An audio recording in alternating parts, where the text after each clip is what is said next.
Good morning, welcome back to my channel Shweta lifestyle. तर friends, मी रात्री दही लावलेली होती आणि आता बघा मी ती झाकण उघडून बघते तर इतकी घट्ट झालेली होती आणि माझी दही बनवायची पद्धत एकदम सोपी आहे, तरी देखील दही इतकी घट्ट होते। तर मी तुमच्याशी ती दहीची रेसिपी शेअर करते। तर मी रात्री काय केलेलं, 1 लिटर गोकुळचं दूध घेतलेलं आणि मी कोणत्याही प्रकाराचं क्रीम फुल क्रीम असं दूध घेत नाही। तर आपलं नॉर्मलच मी दूध घेतलेलं आहे, तरी देखील त्याला इतकं थिकनेस येतो।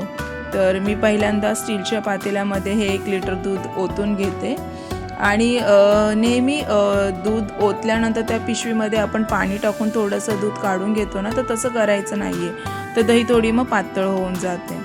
तर फ्रेंड्स, जर तुम्ही फुल क्रीम जर दूध घेतलं तरी दही जास्त थिक होते आणि जास्त क्रीमी होते, बट मला इतकी थिक नाही बनवायची आहे, मी नॉर्मल दुधाचीच बनवणार आहे। आणि दही अशी असते की पचायला थोडी जड असते, जेवढी घट्ट दही असणार तेवढी ती आपल्या पचण्याला ती आपल्या हे असते, त्रासदायक असते। त्यामुळे तुम्हाला जेवढी लो फॅटवाली तुम्ही दही खाल तेवढं तुमच्या शरीरासाठी चांगलं असतं। तर इथे मी गॅस पेटून घेतलेला आहे आणि दूध छान आता पूर्ण उकळी येईपर्यंत गरम करून घेणार आहे। तर फ्रेंड्स, तुम्ही पाहू शकतात दूध मस्त कडक गरम झालेलं आहे आणि आता ह्या गरम गरम दुधामध्ये मी विरजण घालणार नाही आहे, कारण की आता जर मी विरजण घातलं तर हे दूध पूर्णपणे फाटून जाणार। तर नेहमी लक्षात ठेवायचं, गरम दुधामध्ये विरजण घालायचं नाही। आता हे स्लाइडली असं कोमट झालं ना, तर मग आपण याच्यामध्ये विरजण घालायचं। कोमट म्हणजे तुमच्या स्किनला सहन होईल एवढं, म्हणजे तुम्ही बोट घातलं की तुम्हाला चटका लागणार नाही, जस्ट वॉर्म लागेल एवढंच। तर आता हे थंड झालेलं आहे आणि ही माझ्याच घरची बनवलेली दही आहे, तर ही मी 1च स्पून यामध्ये टाकणार आहे, जास्त दही टाकायची गरज नाही। आणि छान मी आता याला दुधामध्ये मिक्स करून घेते आणि दॅट्स इट। आता याच्यावर तुम्हाला काहीच करायचं नाही, मी काही दुधाला घोटत फेटत असं काही बसत नाही, नुसता 1 चम्मच स्पून टाकून सगळ्या बाजूनी फिरून घेते। आणि आता ह्या दुधाला तुम्हाला एका साईडला ठेवायचं आहे, जिथे तुमचा धक्का लागणार नाही, नाहीतर दही असं फाटल्यासारखं दिसेल तुम्हाला, एकसारखं दही तुम्हाला भेटणार नाही। तर आता हे दूध मी रात्रभर असंच ठेवणार आहे आणि सकाळी उठून आपण पाहूया की दही कशी बनते ते।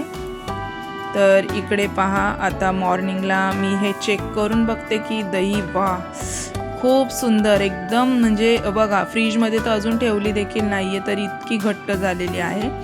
आणि इकडे पहा तुम्ही, मी दाखवते तुम्हाला, तर हे पहा एकदम आईस्क्रीमसारखी दही झालेली आहे आणि खरंच तुम्ही नक्की घरी करून पहा, इतकं सोपी रेसिपी आहे आणि जास्त लॉजिक लावायची यात काहीच गरज नाही आहे। हे फ्रेंड्स, आता आम्ही चाललो आहोत अंशच्या रुटीन चेकअपला दवाखान्यामध्ये। हे काहीतरी बोला, चेकअप करणं हे गरजेचं आहे, आम्ही करायला चाललो आहोत। अंश डॉक्टर जवळ चाललोय ना आपण? डॉक्टर जवळ नाही, नको डॉक्टर जवळ नको, चल डॉक्टर जवळ जायचंय ना, आता जायचंय ना आपल्याला। तुझी फाईल घे, ती फाईल घे तुझी, ही फाईल घे, चल आता फाईल घे, ही तुझी घे, हे घे, ही घे तुझी फाईल, चला डॉक्टर जवळ जाऊया, सुई मारायला लावूया आपण एक तुला, चल। तर हा दवाखाना आहे, म्हणजे हे हॉस्पिटल आहे चाइल्ड स्पेशलिस्ट। तर हे खूप छान डॉक्टर आहे इकडचे आणि अंशला इथे छान आराम मिळतो। तर आम्ही आतमध्ये चाललेलो आहोत। इथे मुलांसाठी बाहेर मस्त स्पेस आहे, मुलं खेळतात इथे। आज खूप कमी गर्दी दिसत आहे मला, ॲक्च्युली आज मधल्या वाराला आम्ही आलेलो आहोत, तर त्यामुळे मे बी त्याच्यात कमी गर्दी असेल। बाकी मंडेला खूप गर्दी असते, कारण की मग शनिवारी आणि रविवारी डॉक्टर नसतात बहुतेक वेळा, आणि इथे मस्त बसण्याची देखील सुविधा आहे.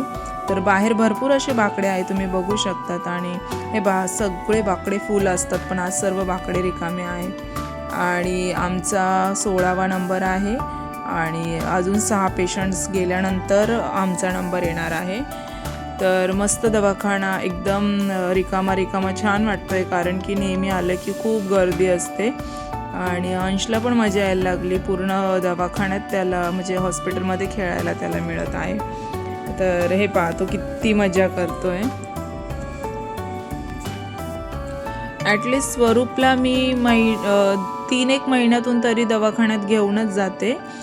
हे बघा मस्ती केवढी चालली. आता इथे आमचा नंबर आलेला आहे, तरी भरपूर वेळ गेला आम्हाला. आणि इथे नंबर आलेला आहे आणि आतमध्ये आम्हाला बोलवलं आहे.